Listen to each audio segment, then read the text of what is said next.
So that's 5 days in the hospital, 5 days trapped in his hotel room. Help me, God. Help me. Give me a new heart. Work on my husband. Take him through a reset. You've got to do something because I can't live like this for the rest of my life. I was seriously planning to divorce him. Welcome back, Reset and Go Girl family. This is part 2 of I Obey God. So why am I in the wilderness? Sis, today I'm going to share my personal testimony. I like to call it a wilderness process because it's a process that has lasted for 2 years and we are just now, my God, coming out of it. But the wilderness is purposeful. All right, so settle in, get yourself something to drink, get comfortable because this is not a quick story. Let's get into it. So if you watched the very first video that I posted on my channel called Starting Over at 50 Years of Age, in that video, I share how 2 years ago, I was feeling really discouraged, regretful, disappointed, all of that, dissatisfied with all areas of my life. And knowing that God had more for me to do, knowing that there's a call on my life, but just feeling stuck. And a big part of my disappointment and regret stemmed around my marriage and my husband, because we have not been in the same place spiritually for the entirety of our marriage. And we have been married for 24 years. And it's not that he stopped me from going to church or, he didn't believe in God or anything like that. Yeah, he believes in God, goes to church, serves in the church. However, his relationship with God wasn't a relationship. It was religion. He was lukewarm. He was not in love with God. He was in love with other things, and he didn't realize this. So we've not been on the same page spiritually for a very long time, and this began to gnaw at me because I knew prophetically that we were in a place of transition and that God was leading us to our place of destiny, but there were some things that he needed to work out in our marriage, in us individually, before he could take us to that next place. Well, anyway, I began praying and asked the Lord to just help me. Help me, God. Help me. Give me a new heart. Work on my husband. Take him through a reset. You've got to do something because I can't live like this for the rest of my life. So either you do something or I'm going to have to make an exit strategy. Seriously, sis, I was seriously planning behind my husband's back to divorce him. I know. That's where I was because I was just that tired. And so I prayed and I asked God to help me to do something. So the Lord spoke and he led me to go to this healing retreat for a weekend. I went. The Lord transformed my heart, healed me from those regrets, healed me from all of it. Literally, my life changed. When I went to talk to my husband about my experience at the retreat and basically confessed to him what I had been feeling concerning our marriage and concerning him, he wasn't in a place to hear it because God had not begun working on him. So he was defensive. He was non-receptive. He did not understand what I was saying or why I was saying it or why I felt this way. And it put a wall between us. So I went to God and I started praying and asking God, show me, Lord, how to talk to him so that he can hear me. Show me how to do this. The Lord said, start with love. So that's what I did. So in the meantime, I'm still praying and I'm asking the Lord to do a work in my husband. Now, I remember being in prayer one morning and the Lord brought back to my remembrance something that I had learned years ago, and it was called the cycle of crisis. And basically what it means is that there is a cycle that we go through in life where things are good and we forget about God. Then we have a crisis and we cry out to God. And it's this repeated cycle that we go through. And I knew when he reminded me of that, that he was saying, what if it takes a crisis for him to cry out to me, for him to come back to me? And I said to God in prayer, Lord, whatever it takes, just don't take his life. Change his heart. Give him a passion for you. Give him a new love for you. And then 3 weeks later, my husband is in the hospital with a life-threatening bowel obstruction. This is the beginning of the wilderness experience. He's in the hospital for 5 days. On the 4th day, now mind you, I have people praying for him. On the 4th day, I lay hands on him, and the bowel obstruction within a couple of hours releases, and he's allowed to go home the next day. But the Lord speaks to me, and he tells me that this bowel obstruction is symbolic of what's happening in the spirit, that there is a spiritual obstruction, but just like the bowel obstruction was released, that God is going to release this spiritual obstruction. And then 2 weeks after he gets out of the hospital, he goes away on a business trip. While he's on this business trip is for training. He started a brand new job. While he's on this business trip, he has a gout flare up.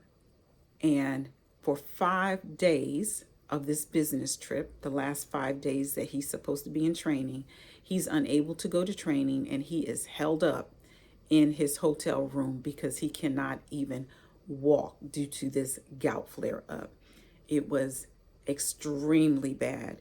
So he couldn't go to training. All he could do was stay in his hotel room and cry out to God. He had to have medication delivered to him to the hotel room because he couldn't go get it. It was a whole fiasco, sis. He's literally crawling because he cannot walk. And so the Lord allowed him to be able to get the medication, and he was able to get well enough to get on a plane and get back home. So that's 5 days in the hospital, 5 days trapped in his hotel room. And then, not long after he returns home, probably within 6 months, he starts having trouble on his job with his manager. And when it started happening, I knew that this was also a God thing, that God was using his manager to work out some things in him. My husband came to me and he said that he felt like, because now at this time, he's starting now to cry out to God more. He's starting now to pray and seek the Lord more because of these things that have happened. So he says that he feels like the Lord is dealing with him with pride. So he has this issue with his manager. And during all of this time, the Lord speaks and tells us to move to Raleigh, North Carolina. Again, that whole testimony is in another video. Yeah, that was the second video that I posted on my channel. You can go back and watch that one as well. So the Lord spoke and told us to move to Raleigh, North Carolina. So he's having problems on his job. They put him on a performance. They write him up and, put him on this action plan. And we moved to Raleigh, North Carolina, and things seem to be okay. And then after we get to Raleigh, North Carolina, he gets sick the same week that we get here. There came a point where I began seeing the number 8 everywhere, just constantly. And it was 8s and multiples, so 88, 888. And it got to the point where it was unusual, where I knew this has to be God. This has to be a God thing. So I said to God one day in prayer, I said, God, Is this you saying that we're in a season of new beginnings? Because I knew that the number 8 meant new beginnings. I said, is this you saying that we're in a season of new beginnings? If this is you, would you confirm it? When we go and apply for our North Carolina license plates, could you allow the license plate number to have at least one 8 in it, multiple 8s if possible, as your way of confirming that you're saying this is a season of new beginnings for us? I prayed the prayer, forgot all about it. And then we went and applied for our license plate for North Carolina. My husband went and picked them up. He brought them home. And I remembered after a little while what I had prayed. The tags were in an envelope. And I pulled the tag out of the envelope, and the first digit was the number 8. And the other digits added up to 8. So it was double 8s. So I knew at that point that this was God saying that we are in a season of new beginnings, sis. Isn't that something? God confirming this with a license plate. Let me tell you something, sis. God can speak through anything while you're in the wilderness. You just have to pay attention. So the thing about new beginnings, though, sis, that nobody talks about is that in order to have a new beginning, there has to be an ending. Something has to end, right? We shout about the new beginnings. We'll run around the church on that word. But we need to keep in mind that in order for there to be a new beginning, there has to be an ending of the old. And that's what the wilderness experience was all about. And then 2 months after we get here, he starts having trouble on his job again that we thought had settled down. And I'm like, Lord, please don't let him get fired from his job. Please don't let him get fired from his job. Now, at this point, God has already begun to work in my husband's heart. He's working on him and he's speaking to him, and my husband is hearing him speak. And that the Lord really is seeking his whole heart. And God has really showed him a lot of things about himself at this point. So I'm praying, I'm asking God, please don't let him get fired from his job, because he's in law school. You called him to go to law school 4 years ago. He's about to graduate. We've not had to take out a loan. We don't want to take out a loan. He has 1 semester left. So because of that, my thinking, sis, was God's not going to let him lose his job, because God called him to go to law school, and this job is helping law school to get paid for.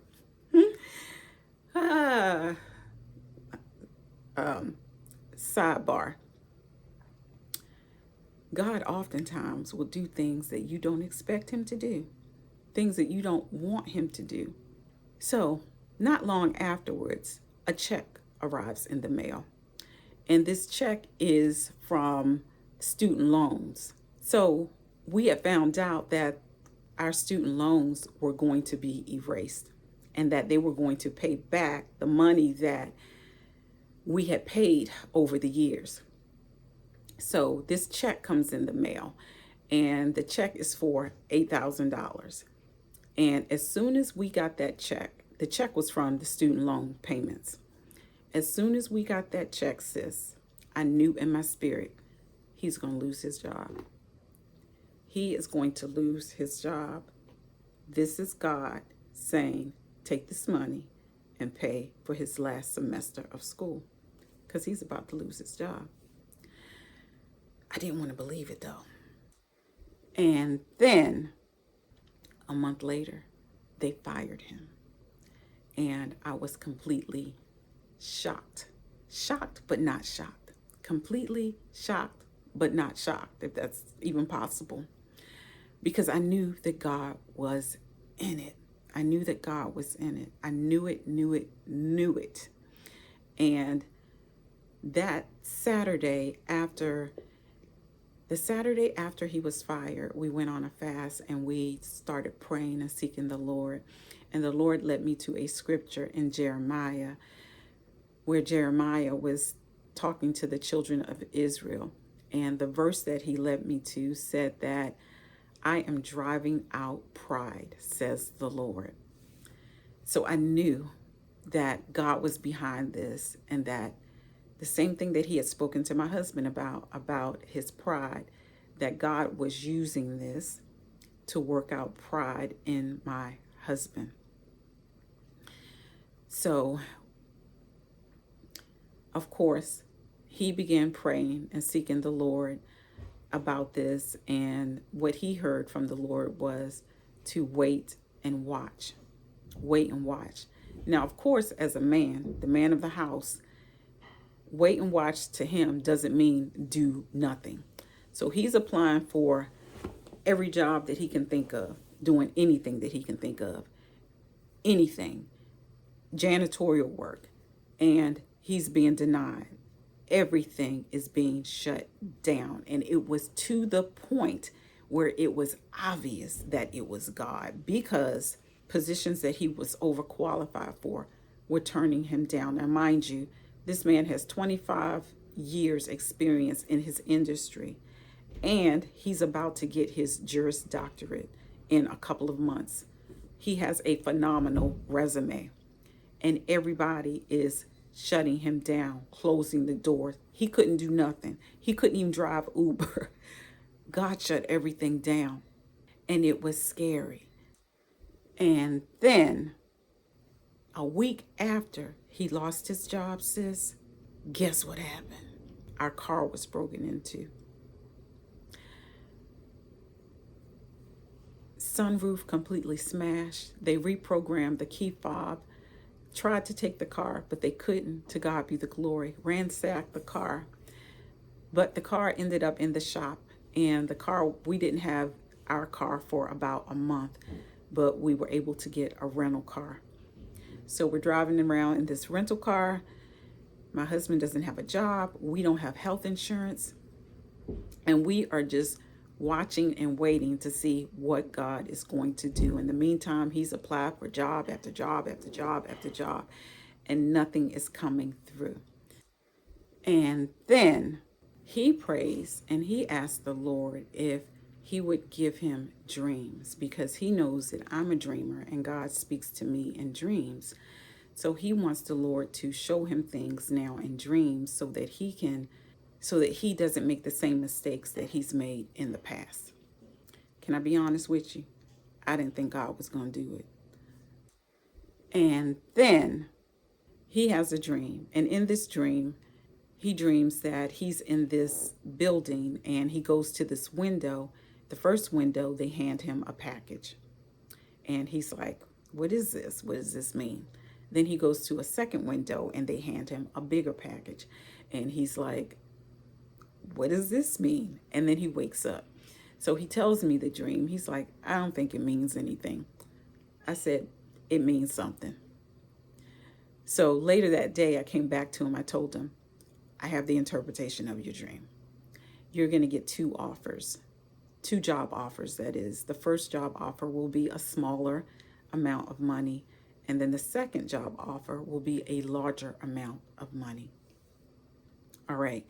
So this job contacts him shortly after that he applied for, doing a position that he was overqualified for, and a position that he hasn't done in almost a decade, overqualified for it. And in the natural, looking at his resume, this employer would have known he's not going to stay in this job, because this job is well below his education and his experience. They would have known that and wouldn't have hired him. I wouldn't have. I would have looked at his resume and been like, I'm not hiring him. He's not going to stay here. The salary was almost half of what his salary was at the former employer. So they offer him this position and he accepts the job. And I'm thinking, what is wrong with them? I'm happy he has income coming in, but what is wrong with them? Why would they hire him to do this job with this experience and this education Anybody could look at this resume and see this man is not going to stay in this job. And then the Holy Spirit said to me, they're not stupid. This is manna. This is God. And I'm like, oh, this is God. God is providing manna. So he accepts this job, paying almost half of what his salary was. And I said to him, all right, this is the first package in the dream. In February, was it February? No. Yeah. In February, I was supposed to have lunch with a friend and ended up rescheduling it because things just weren't working out. We rescheduled it for April, and the date that we chose, unbeknownst to me, ended up being a week after my husband was fired. So when I met with her, I said to her, I told her that my husband was just fired from his job the week before. So she says to me, well, what does he do? So I told her what he did. And she's like, oh. And she told me who she worked for and that she wanted his resume. So I thought to myself, this is probably not going to go well because he has actually been trying to get in with this company for about 15 years, and this company won't even give him the time of day, even when he has people within the company recommending him and referring him. God has always shut it down. It's a global company. This company had actually already turned him down within the past 6 months. So anyway, I said okay to her, and he sent her his resume. She turns in his resume, and he gets a phone call while he's still working at this other job, the smaller package, and they want to interview him. So he says, someone at the company is retiring, and I think you would be a perfect fit for this position.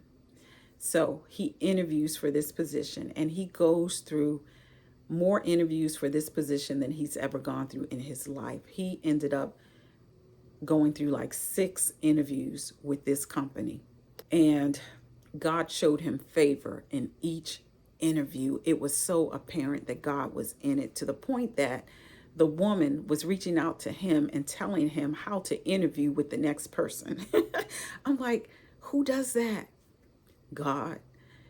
She's telling him in the text message, don't tell them I told you this, but focus on this and this in the interview because he's not interested in this. She's coaching him on how to interview. He goes through these 6 interviews and ends up getting a job offer. And he is now working for the company that he wanted to work with for the past 15 years, and God would never open the door. But God opened the door now because he is now ready. God has done the work in his heart. God has dealt with him concerning pride. He has recommitted his heart to the Lord. He's on fire for the Lord. And God says, okay, you are ready. You weren't ready back then. If I had opened this door for you back then, it would not have gone well with you. It only would have caused more pride and created more problems.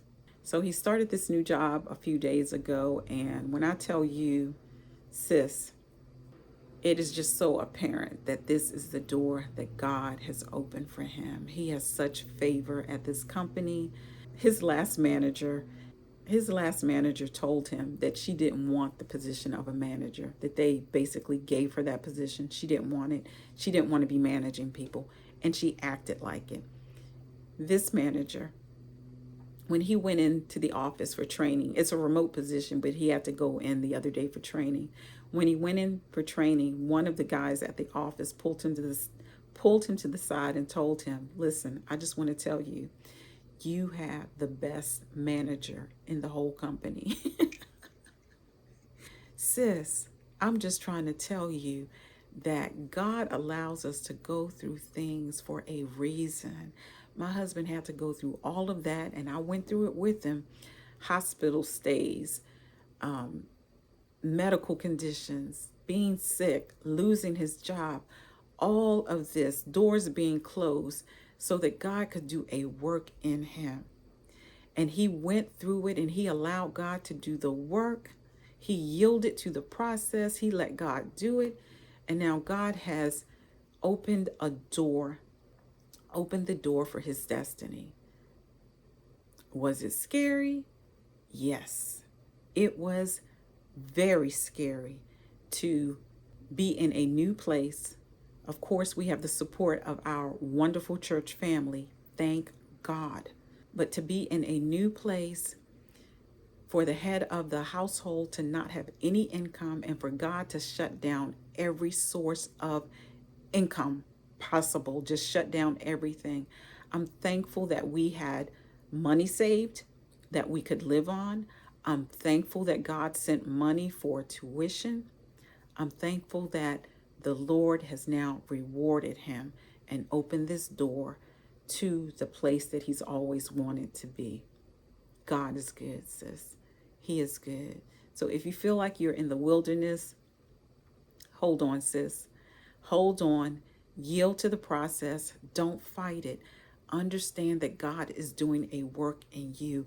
Ask God to show you, Lord, what is it that you want me to get out of this? Lord, what is it you want to say to me? Still yourself.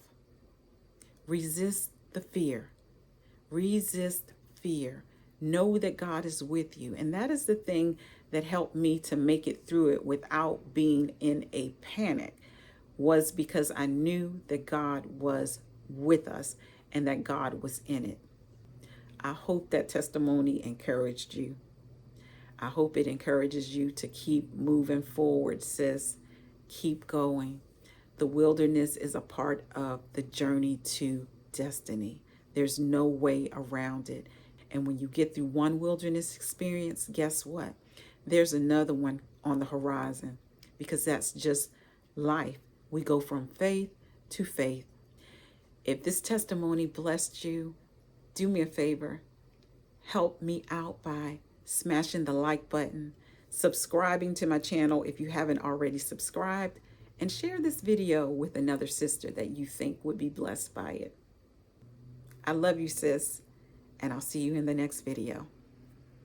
Bye.